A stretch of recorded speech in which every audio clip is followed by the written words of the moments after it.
Bah, pour vous, c'est quoi un champignon? Ben, c'est ni animal ni végétal, c'est une création de la nature, on a du mal à les classifier pour l'instant. Comment on fait pour prendre un champignon en fait? On fait Ben quoi? non, normalement, par tradition, on va la cueillette aux champignons.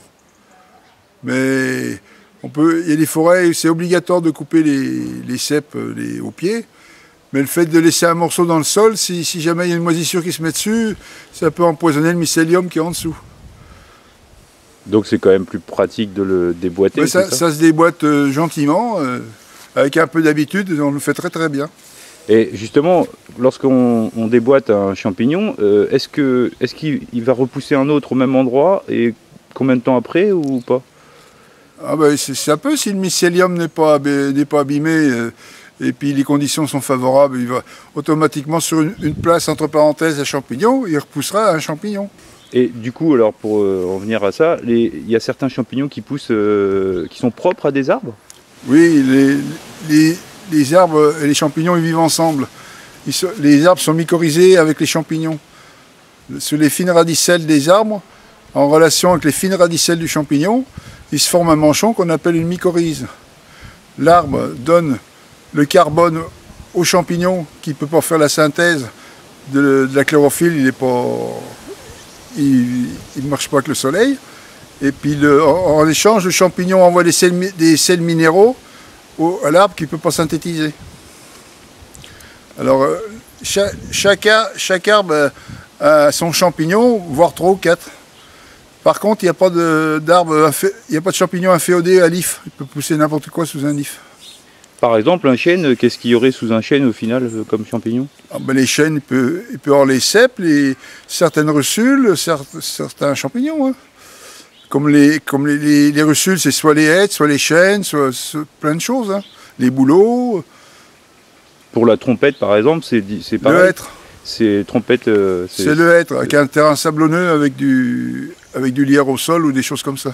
Et les chanterelles, ce serait plus. Chanterelle, c'est. Non. Il n'y a pas d'arbre. Le taillis, plus le taillis, des fois. Ou les grandes fougères. D'accord, donc ils sont tous vraiment propres à chaque endroit. Voilà. Les époques, en fait, pour cueillir les champignons, c'est. Bah, ça dépend. Si on étudie, c'est toute l'année. Si on les étudie, c'est toute l'année. Mais les champignons, ça commence au mois de mars avec les gros de mars et les truffes. Ça continue au mois d'avril avec les morilles.